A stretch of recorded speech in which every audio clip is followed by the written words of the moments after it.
উত্তর মদিনগর তালিমুল কোরআন মাদ্রাসা শিক্ষাবর্ষ 2025-এর সমাপনী পরীক্ষার ফলাফল প্রকাশ এবং কৃতি শিক্ষার্থীদের মাঝে পুরস্কার বিতরণ অনুষ্ঠানের সম্মানিত সভাপতি উপস্থিত আমন্ত্রিত অতিথিবৃন্দ, মতিনগর সমাজবাসী, অত্র মাদ্রাসার শিক্ষক মন্ডলী, ছাত্র ছাত্রী, অভিভাবক এবং উপস্থিত মা বোনেরা সকলে আমার সালাম গ্রহণ করবেন। আসসালামু আলাইকুম। इसके सैमसंग अल्ट्रा S20 আজকের দিনটি আমাদের জন্য অত্যন্ত আনন্দের দিন। ओ भाई দীর্ঘ 1 বছর सैमसंग अल्ट्रा লেখাপড়া করার পর সমাপনী পরীক্ষা দিয়েছে তোমরা, আজকে তার ফলাফল প্রকাশ করা হবে। যারা ভালো রেজাল্ট করেছ তোমাদের জন্য শুভকামনা রইল আমার। যারা প্রত্যাশিত রেজাল্ট করতে পারবে তোমাদের জন্য শুভকামনা রইল। গার্জিয়ান যারা আছেন আপনারা হয়তো কেউ চিন্তা করবেন অমুকের ছেলে 1, 2, 3 নাম্বার পাস করেছে, 22-25 আমার ছেলে কেন 10 নাম্বার পাস করেছে। আমি তো সময় মতো সন্তানকে মাদ্রাসায় পাঠিয়েছি, নিয়মিত পরীক্ষার ফিস বেতন সবকিছু দিয়েছি, প্রাইভেট পড়িয়েছি, তাহলে আমার সন্তান কেন 10 নাম্বার পাস করবে, সে কেন 1 নম্বরে পাস করে? এমন প্রশ্ন থাকতে পারে। আমি আপনাদেরকে একটা বলতে চাই, একটা এক্সাম্পল দিচ্ছি। মনে করেন আপনি একটা নার্সারি থেকে 10টা চারা কিনে আনছেন, একই গাছে একই সমান একই বয়সে 10টা চারা আপনি এক জায়গায় রোপণ করলেন। রোপণ করার সময় সার ওষুধ যেভাবে দেওয়ার দরকার সমানভাবে দিলেন। 1 বছর পরিচর্যা করার পরে যখন দেখেন এই গাছগুলোর মধ্যে সবগুলো গাছ সমান নয়, কোনোটা একটু বড়, কোনোটা এমন পাতলা, তখন কি করবেন?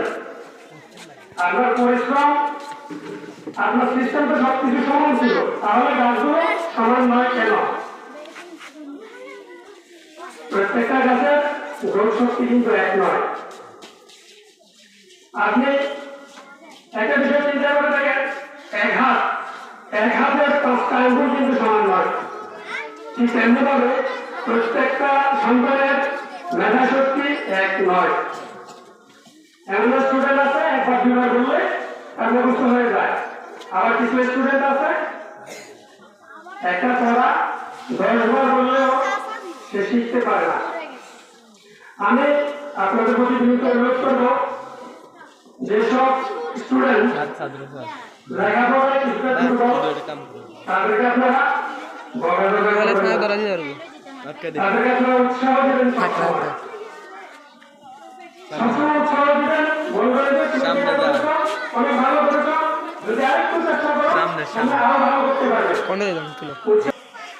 যদি নিরুৎসাহিত করেন, যদি ধমক দেন, তাহলে সে যেটা জানে সেটাও বলে যাবে। আরেকটি বিষয়, এভাবে গত বছরও এখানে কৃতি শিক্ষার্থীদের মাঝে পুরস্কার দেওয়া হয়েছিল। আমাদের মালয়েশিয়া প্রবাসী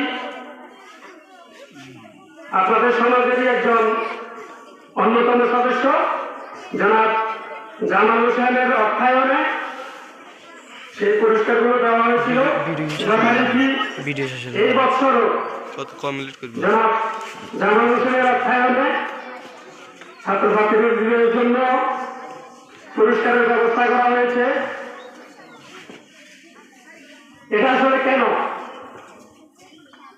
আপনাদের সন্তানদেরকে শিক্ষিত করে তোলার জন্য, মানুষের মতো মানুষ করার জন্য। আপনারা লক্ষ্য করলে দেখবেন আমাদের মসজিদের পশ্চিম পাশে সুন্দর একটি মাদ্রাসার ভবন।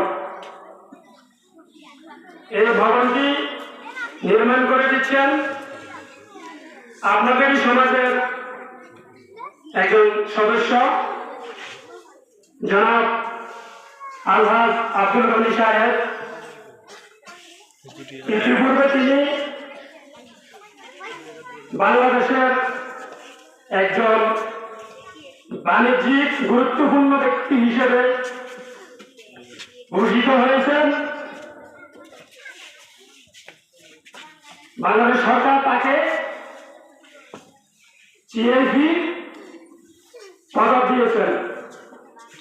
এটা কি আমাদের জন্য গর্বের বিষয় নয়? আপনাদের কাছে আমার একটা প্রশ্ন, কোটি টাকা ব্যয় করে যিনি মাদ্রাসার ভবন তৈরি করে দিচ্ছেন, এই মাদ্রাসায় কি আব্দুল গনি সাহেবের কোন সন্তান লেখাপড়া করে না, ভবিষ্যতেও করবে না? তাহলে ওনার লাভ কি? উনি কেন এই প্রতিষ্ঠান তৈরি করে দিচ্ছেন? উদ্দেশ্য একটাই, এই এলাকার মানুষ যেন শিক্ষিত হয়, পরিবর্তন হয়, এই মাদ্রাসার ছাত্রছাত্রী যেন তাদের জীবন কোরআনের আলোয় আলোকিত করে। লক্ষ্য উদ্দেশ্য একটাই, এটা ছাড়া ভিন্ন আর কোনো উদ্দেশ্য নাই। আপনারা সবাই ওনার জন্য দোয়া করবেন এবং আপনাদের সন্তানদেরকে নুরানি মাদ্রাসায় ভর্তি করবেন, নিয়মিত লেখাপড়ার খোঁজ খবর নেবেন এবং মাদ্রাসায় পাঠাবেন নিয়মিত। আমি আরেকটা বিষয় বলতে চাই, এই মাদ্রাসায় যদি কোনো এমন ছাত্র ছাত্রী থাকে যাদের মা বাবা তাদের লেখাপড়ার ব্যয় বহন করতে পারতেছে না, অথবা মা বাবা নাই, কোনো কারণে সেপারেশন হয়ে গেছে, এমন যদি কেউ থাকেন আপনারা আমার সাথে যোগাযোগ করবেন। ওইরকম স্টুডেন্টের সমস্ত লেখাপড়ার খরচ আমি বহন করব, আপনারা আমার সাথে যোগাযোগ করবেন। আর যেহেতু সময় সংক্ষিপ্ত, আমি বক্তব্য দীর্ঘায়িত করব না। আপনাদের সকলের সুস্বাস্থ্য এবং দীর্ঘায়ু কামনা করে এই মতিনগর তালিমুল কোরআন মাদ্রাসার উত্তরোত্তর সফলতা কামনা করে আমি আমার বক্তব্য শেষ করছি। ধন্যবাদ সকলকে। আসসালামু আলাইকুম ওয়া রাহমাতুল্লাহ।